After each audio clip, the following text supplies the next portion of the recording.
একজন রসমালাই কেক লাভার এবং একজন হচ্ছে চকলেট কেকের লাভার। তো এই ক্ষেত্রে কি করা যায়? হ্যালো এভরিওয়ান, আসসালামু আলাইকুম, welcome back to recipes by fullmoon. এমনটা কিন্তু হওয়া স্বাভাবিক যে একই বাসা কিন্তু দুইজন মানুষ দুই রকমের ফ্লেভার পছন্দ করে নিতে। তো তারা কিন্তু এই ধরনের কেকগুলো দেখতে পারেন যেখানে একটা কেকের মাঝেই দুইটা ফ্লেভার করা হয়েছে। আর আজকে যে দুইটা ফ্লেভার আমি আমার কেকের মধ্যে করতে যাচ্ছি, এই দুইটা ফ্লেভারই কিন্তু আমার ক্লায়েন্টদের অনেক বেশি পছন্দ। যারা চকলেট লাভার আছে তারা কিন্তু আমার চকলেট ওভারলোডেড কেকটা অনেক বেশি পছন্দ করে থাকে, আর যারা রসমালাই কেক লাভার তাদের তো কথাই নেই, তারা কিন্তু আমার এই কেকটা বলতেই অনেক বেশি পছন্দ করে। আসলে ক্লায়েন্ট আপু সুদূর বিদেশ থেকে তার বাবা মায়ের জন্য এই কেকটা পছন্দ করে নিয়েছে, হয়তোবা তারা দুই রকমের ফ্লেভার পছন্দ করে খেতে, সেজন্য হচ্ছে গিয়ে আপু এই দুইটা ফ্লেভার অ্যাডজাস্ট করে একসাথে আপু পাঠিয়েছেন। আর প্রথমেই আমি গানাশ ড্রিপিং করে নিয়েছি। এখন অনেকেরই কোয়েশ্চেন থাকতে পারে, আপু যেহেতু কেকটা একটাই কালার, সেহেতু আপনি কিভাবে কেকটা আইডেন্টিফাই করতে পেরেছেন কোন সাইডে কোন ফ্লেভার দেওয়া হয়েছে? আসলে আমি এটার বোর্ডের নিচে একটু মার্ক করে নিয়েছিলাম যে এই সাইডে চকলেট এবং এই সাইডে হচ্ছে গিয়ে রসমালাই। তো সেজন্য আমার এটা করতে আসলে খুব একটা প্রবলেম হয়নি। আর আপনাদেরও বলবো যারা এরকম দুই ধরনের ফ্লেভার করেন আর একটাই কালার করেন, তারা অবশ্যই এই টেকনিকটা ফলো করবেন।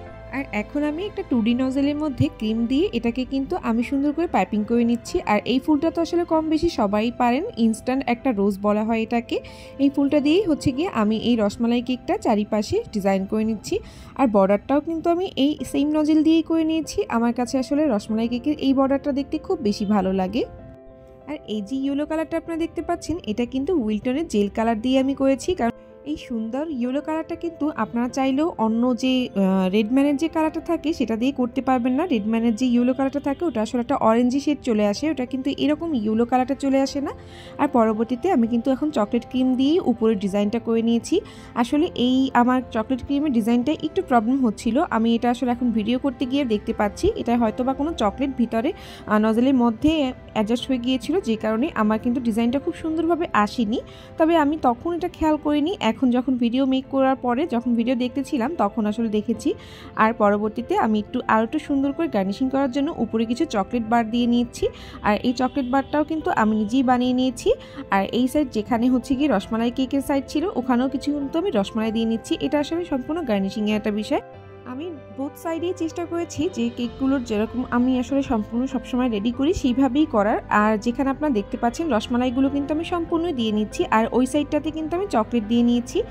আর সেম প্রসেসে আমি কিন্তু বাদাম, জাফরান এবং যা যা আমি রসমালাই কেকে ব্যবহার করি সব কিছুই কিন্তু দিয়েছি।